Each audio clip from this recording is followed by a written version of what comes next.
Dans leur ouvrage Uncommon Service, Francis Frey et Anne Morris de la Harvard Business School soulignent à propos de la qualité de service un point que vous devez absolument retenir si vous voulez construire une stratégie gagnante.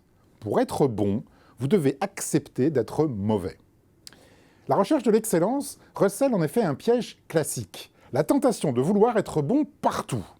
Or, non seulement vous ne disposez pas des ressources et des compétences nécessaires pour proposer une offre irréprochable, mais de plus, cette aspiration à la perfection est inutile, car vos clients ne valorisent pas de manière homogène tous les aspects de ce que vous leur proposez.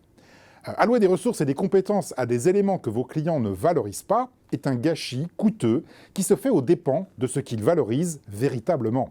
Votre succès ne repose donc pas sur une illusoire perfection, mais sur l'identification de ce que vos clients attendent de votre offre et sur votre capacité à répondre à cette attente.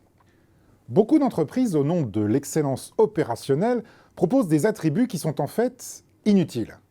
C'est le cas par exemple des distributeurs d'articles de bureau comme Office Depot, Bureau Valet ou Bureau Plus, qui ont quasiment tous mis en place la livraison des ramettes de papier et des cartouches d'encre en 24 ou 48 heures, alors que les clients sont habitués à se constituer des stocks de réserve.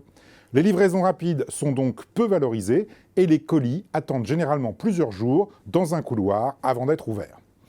De même, la valeur des hypermarchés repose sur la largeur de leur offre et sur leur prix bas.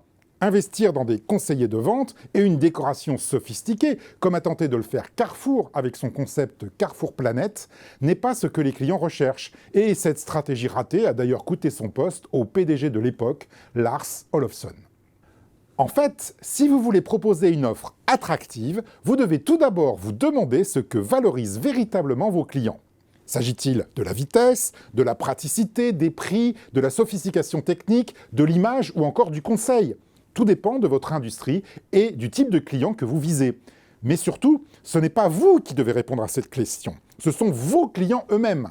Votre avis sur ce que vous vendez n'a pas d'importance. Ce qui compte, c'est l'avis du marché. Une fois la liste de ces critères de création de valeur établie et hiérarchisée, déterminez comment vos concurrents se positionnent sur chacun d'entre eux. Il ne vous reste plus alors qu'à améliorer votre position relative sur les critères les plus importants, en acceptant éventuellement d'être significativement moins bien placé sur les autres. Les entreprises les plus appréciées ne sont pas celles qui cherchent à exceller partout. Au contraire, elles n'hésitent pas à être médiocres, voire absentes, sur les critères que leurs clients valorisent le moins.